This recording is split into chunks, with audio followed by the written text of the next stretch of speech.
Ade. It's the season's finale, and I have the utmost pleasure to speak with no other person but Adigun Ade Abiodun. Prof was born at the village of Araromi, Abiodun, Ogun State, Nigeria, and was educated in Nigeria, the USA, and Canada. He obtained his PhD in 1971 in civil engineering from the University of Washington, Seattle, Washington, USA, and was the postdoctoral research fellow of National Research Council, Canada. The fellowship was tenable at the Canada Center for Remote Sensing in Ottawa, Canada, from December 1974 to February 1976. From his academic post at the University of Ife, since renamed Obafemi Awolowo University, OAU, he was seconded in 1977 by the Nigerian government to the United Nations Outer Space Affairs Division, OSAD, since renamed Office for Outer Space Affairs, OSA. He was appointed in 1981 as the United Nations expert on space applications and served the organization in that post until his retirement in 1999. With the goal of building indigenous capacity and capability in space science and technology in the developing countries, he led the United Nations efforts in the establishment of the United Nations affiliated regional centers for space science and technology education in India, Brazil, Mexico, Morocco, and Nigeria. He also led the United Nations efforts in the development of a space-based cooperative information network, linking scientists, educators, professionals, and decision makers in Africa. After his retirement from the United Nations, he was appointed a member of the College of Commissioners of the United Nations Monitoring, Verification, and Inspection Commission on Iraq from 2000 to 2007, and as a senior special assistant to the President of Nigeria on space science and technology from March 2000 to May 2003. He was elected and served as the chairman of the United Nations Committee on the Peaceful Uses of Outer Space from June 2004 to June 2006. He also served as one of the 20 global panelists that explored in June 2006 Humans and Space, the Next 1,000 Years at the Foundation for the Future, Bellevue, State of Washington, and as a member of the Association of Space Explorers panel on the mitigation of asteroids impact from 2007 to 2008. The ASE panel concluded its work with a published report titled Asteroid Threats, a Call for Global Response. It contributed to the first Asteroid Day event in June 30, 2015, with the signing of the Asteroid Day 1000X Declaration.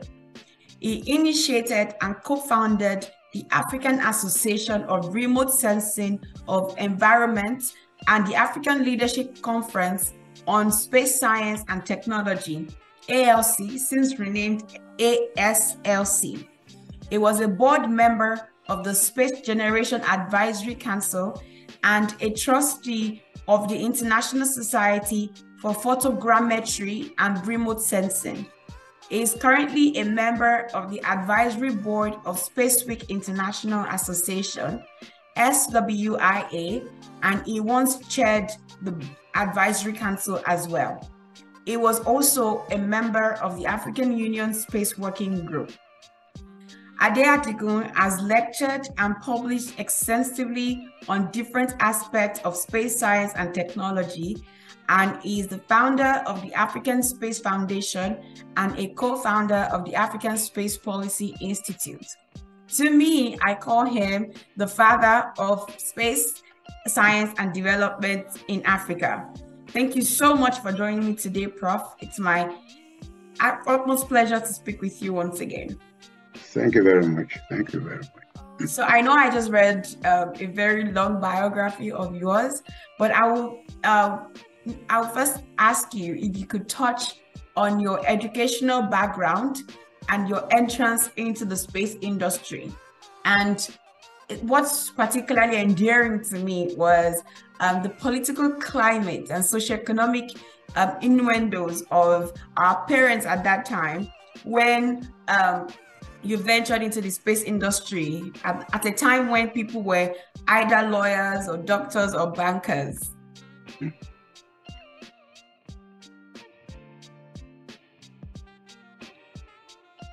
Okay, thank you very much. Basically, you've read all about my education, more or less. You've done that already. But how I got there is not there, and so that's what I'm going to supply. In my case, I've been very lucky in my life, and everything has been basically fortuitous for me. I happen to be one of those Awolowo children. I graduated from high school at the time when Nigeria was preparing for independence. And at that time,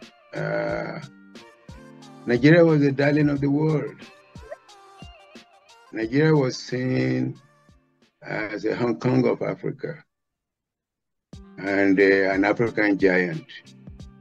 And so everybody was there to, quote unquote, whether truthfully or not, or good for, whether for good or for bad, but we had a lot of interest from the global community in Nigeria. And that was manifested in the amount of fellowships and scholarships made available to the Nigerian students through our government, of course.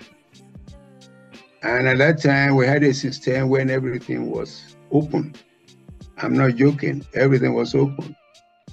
So, and most of these were advertised in the local newspapers. And I remember very, very clearly, at that time I was in Okene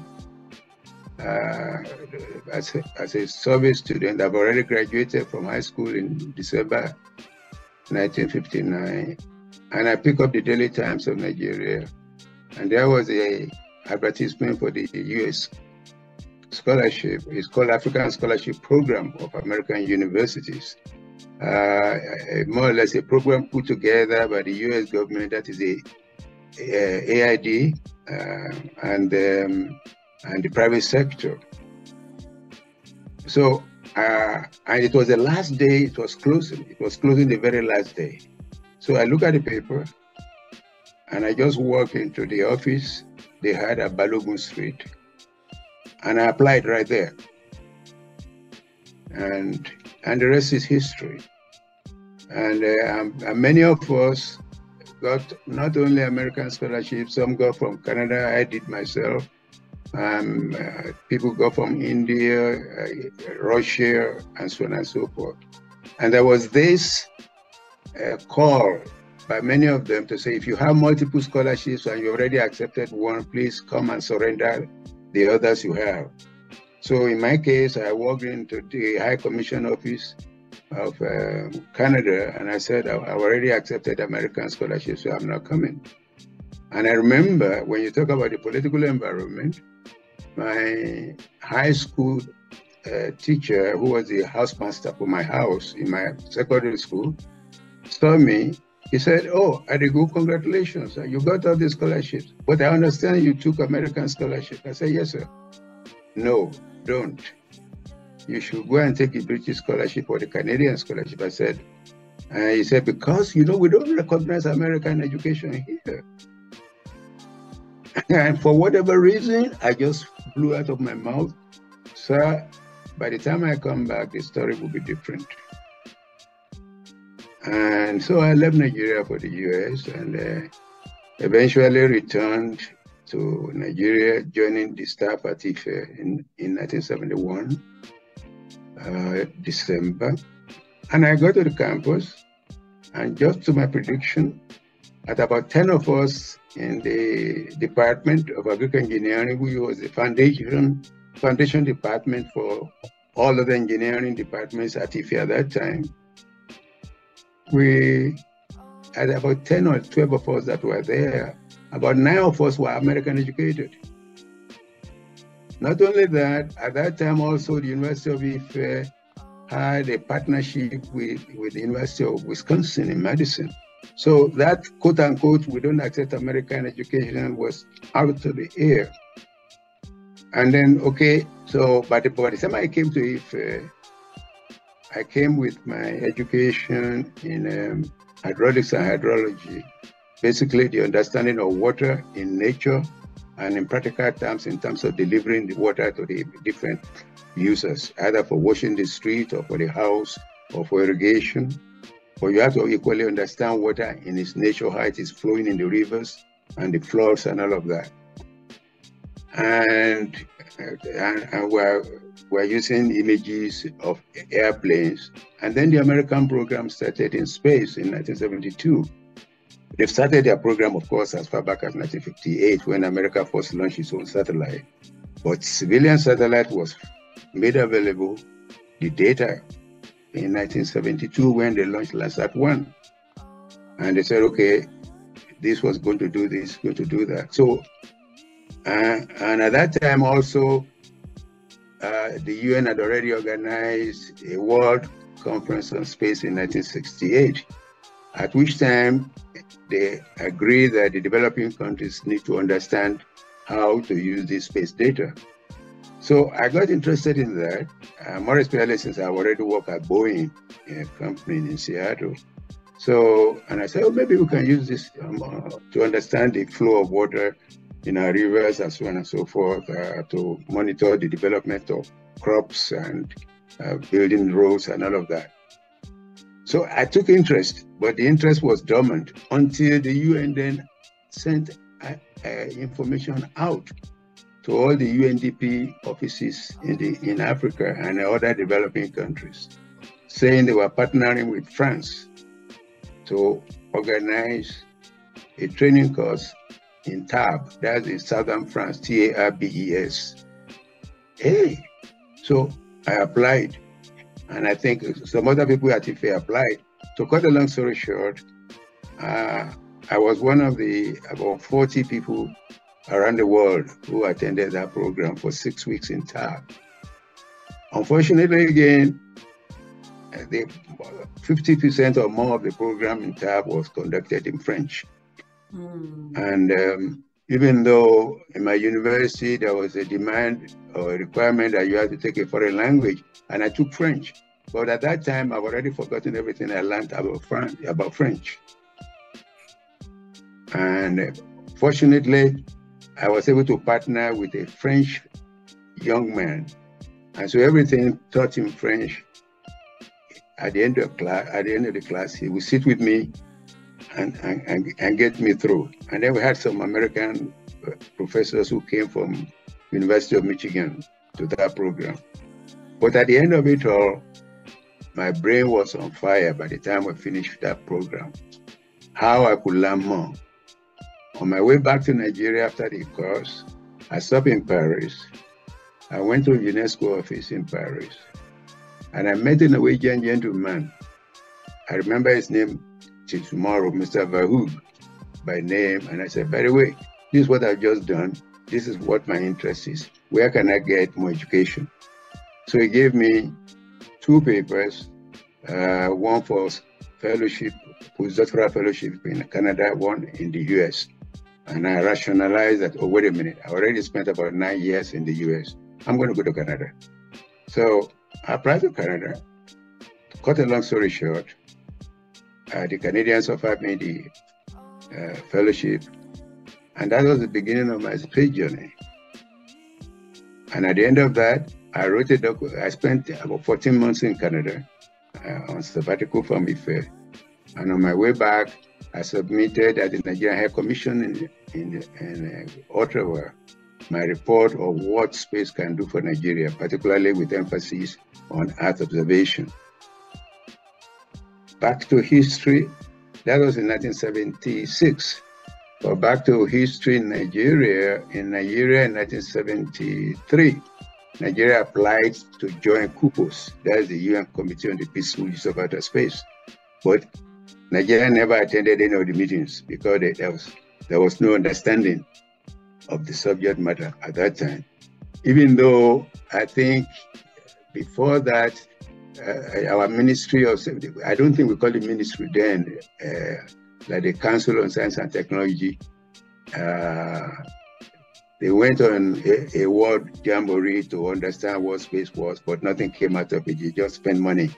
And the government canceled the 10 million naira. They voted for that program. And at that time, the naira was $1.75 of the US. Okay.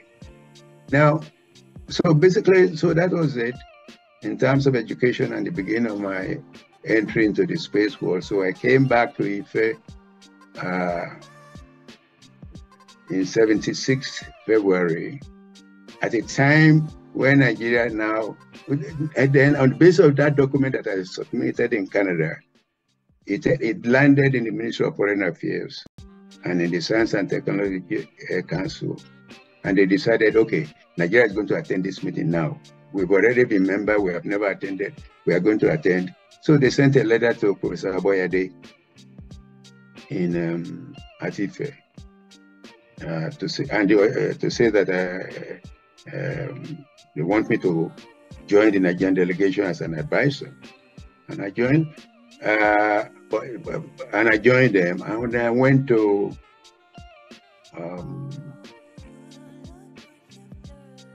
the meeting was held in Geneva, Switzerland, in March or April of 1976. And when I came back, I wrote a report.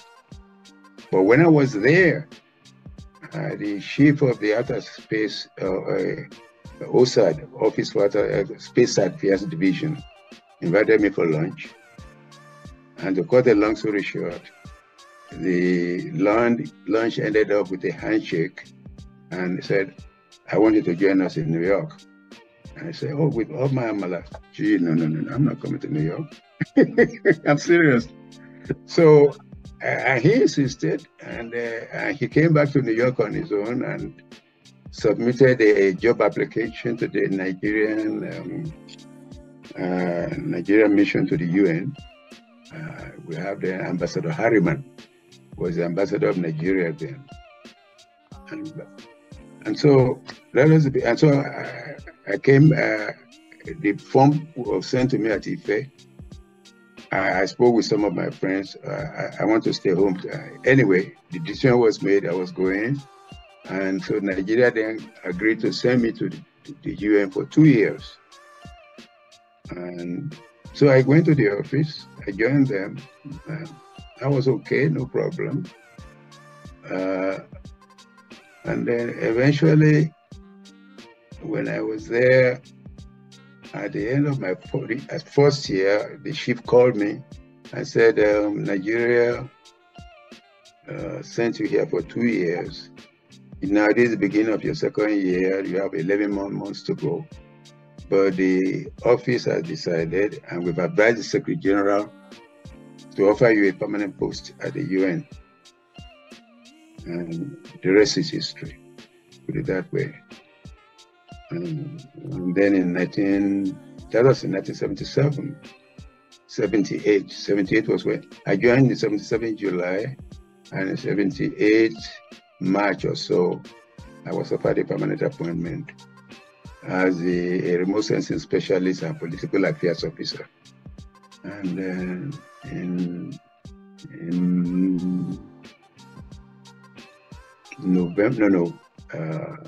September, I think November 1981, then they advertised, actually it was in April of 81, our chief got a new job, and there was a vacancy in our office for the post of the leadership of our program. And my colleagues from East Germany at that time and Russia, so they said I should, pending the appointment of a new leader, I should be the acting officer. And the chief agreed. And eventually, the job was advertised, and I thought I was, I shouldn't apply for the job, but there was a Sierra Leonean senior colleague who said, but you've been there for 3 months. Who knows this job better than you now? Apply for it. To cut a long story short, I got a letter of appointment on November 3rd, 1981, that I was the new UN expert on space applications and chief of the space applications section. And my only reaction that day, I remember very well, when the advisor to the Undersecretary General told me this in his office, was a 3-letter word, wow. And that's all. And all I can say, looking back, glory be to God. You have definitely had a great journey. One you said, comes from luck, but also the grace of God. But for me, I hear determination, courage, passion, and just understanding of your current position and how you can also impute that into the development of your specialized area. My next question to you is on your career as the Senior Special Assistant to the President of Nigeria on Space Science and Technology, leading up to your appointment as the Chairman of the United Nations Committee on the Peaceful Uses of Outer Space.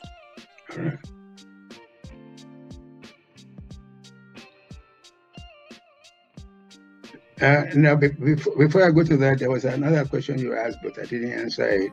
And what was the political climate? Yes. When I joined the UN, the political climate in the world was one of friendliness towards Nigeria. But unfortunately, back home, it was military dictatorship we had. But in spite of the military dictatorship, unlike today, the universities had some form of freedom. And I was a beneficiary of that freedom, because as I said to you earlier, when the federal government asked me to join the Nigerian delegation in 1976 to go to Kupos, Professor Ade, who was then the Vice Chancellor, the government wrote him and copied me. And I didn't even know that he already got a copy of the letter. So I now wrote him for permission to go to that meeting. And but he had already written back to the government that by a copy of this letter, well, we thank you that you appointed or you are interested in one of our staff members to do this assignment. It's an honor for this university. And but the decision to go to Geneva is left to Dr. Abiodun. And when I saw that, and I said, hey, the Vice Chancellor can tell the military people this is great. Anyway, but coming back, my journey in the administration of President Obasanjo in 2000, they knew of me all the time while I was at the UN. I think basically I came home almost every year when I was in the UN, or whenever I was traveling around the world, and my paths across Africa. A stopover in Nigeria was a must, and a stopover in my village to see my mom, because my father passed away in 1948. So my mom, I had to stop and see her, because I remember when I was going to go to the UN, I was almost crying because I didn't want to leave her. And she told me, God is going to be with you there, so you can go. But there's only one thing I demand of you. Don't forget who I am to you, and don't forget me in the village. And my mother, even in death today, remains my best friend. So, so coming back to Obasanjo's, my appointment by President Obasanjo, as I said, I was regularly in Nigeria. I've given a number of lectures in the country. Probably the climax came in 1987, when we were trying to look at what the UN needs to do further to help the developing countries. And that is to go beyond inviting lecturers or engineers who come to Europe or North America to learn. Why can't we indigenize this back at home? And so that became the focus of my effort and my colleagues, and we put our heads together, and we ended up establishing these centers around the world today, called the UN-affiliated Regional Centers for Space Science and Technology Education.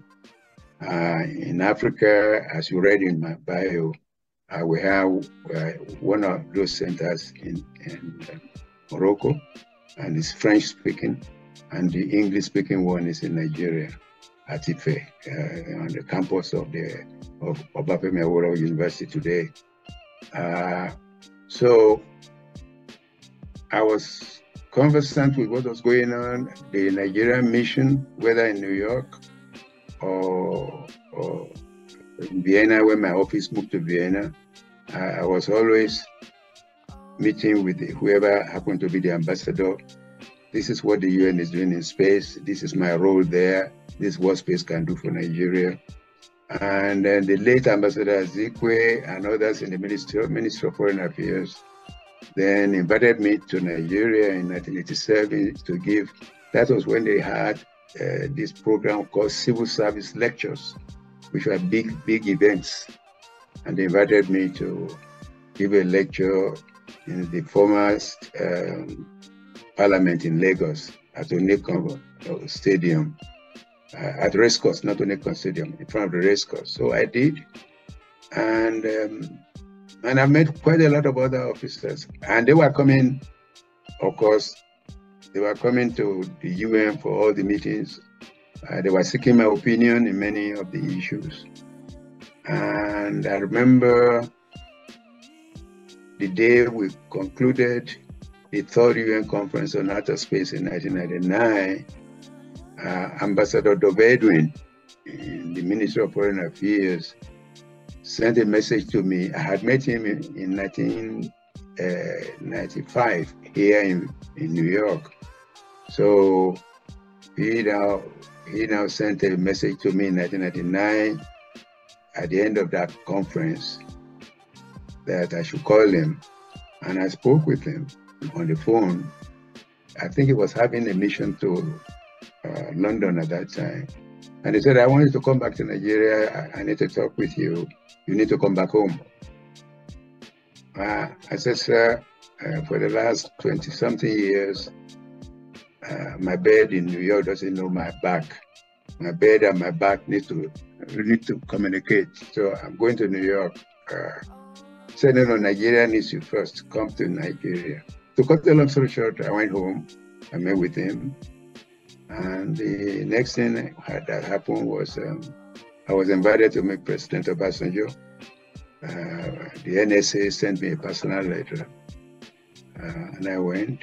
And in early November of 1999, we spoke.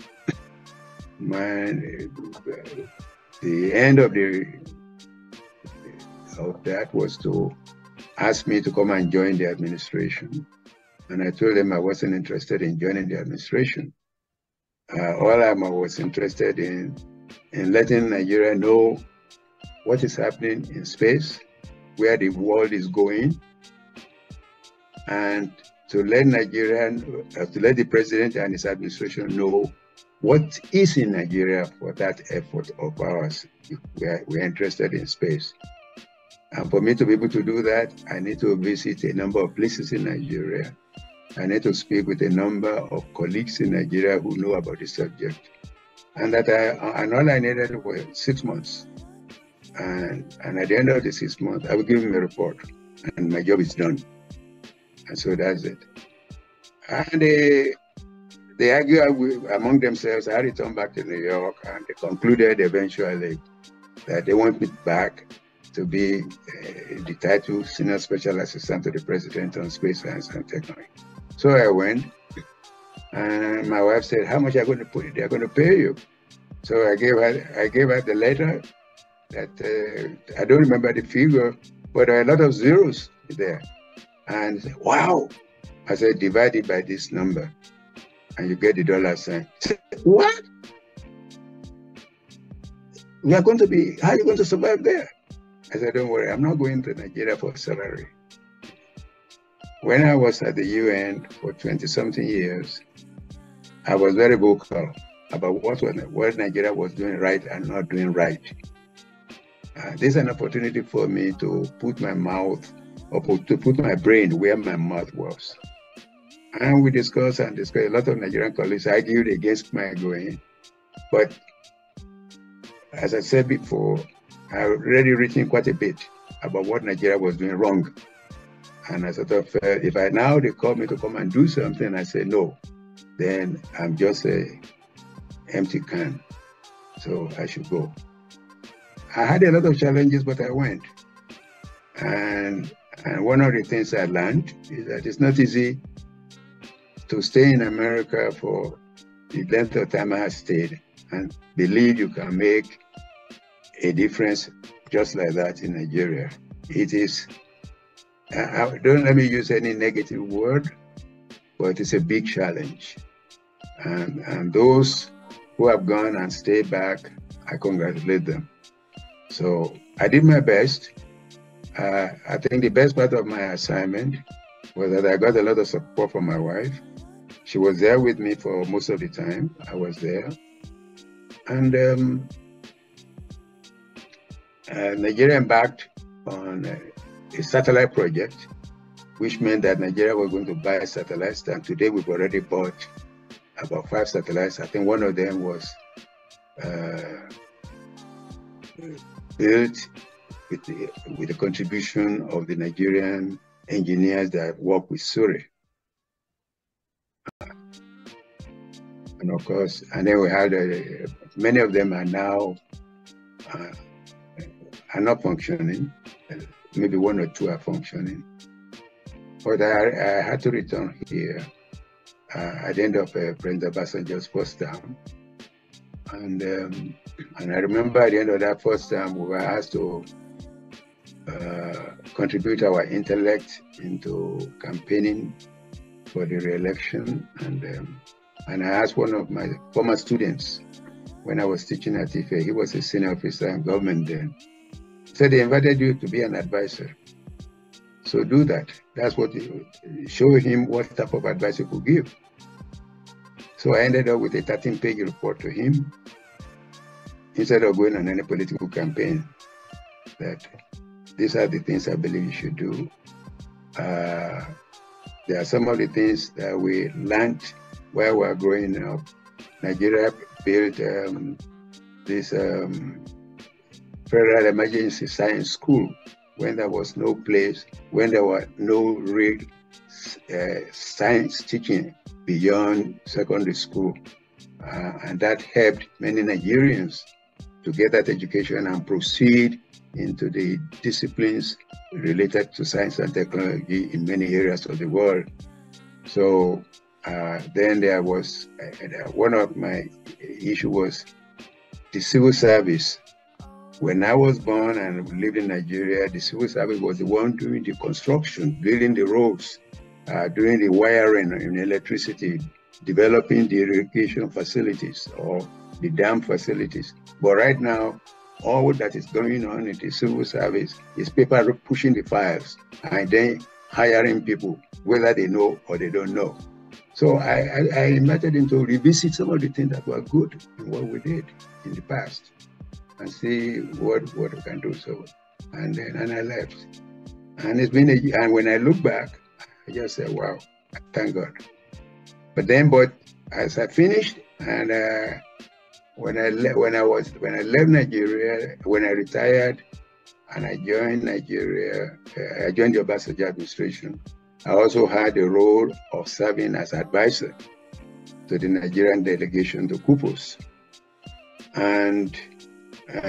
But I don't know whether many of your people would understand what Kupos is all about.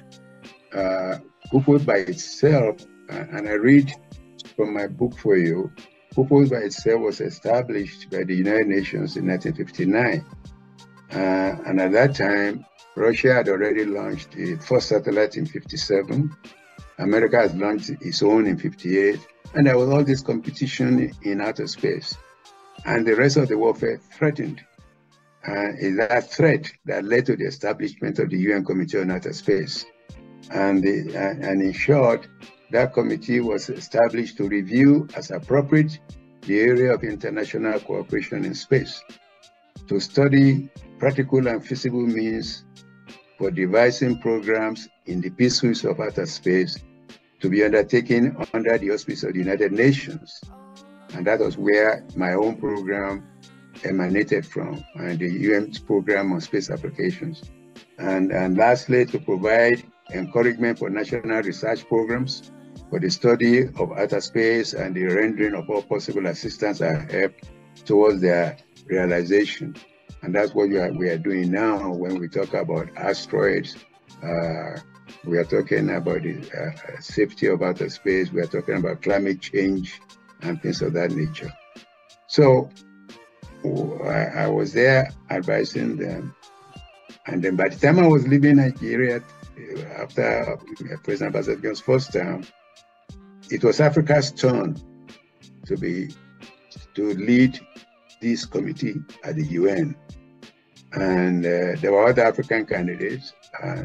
They sent all the recommendations to the OAU in Addis Ababa.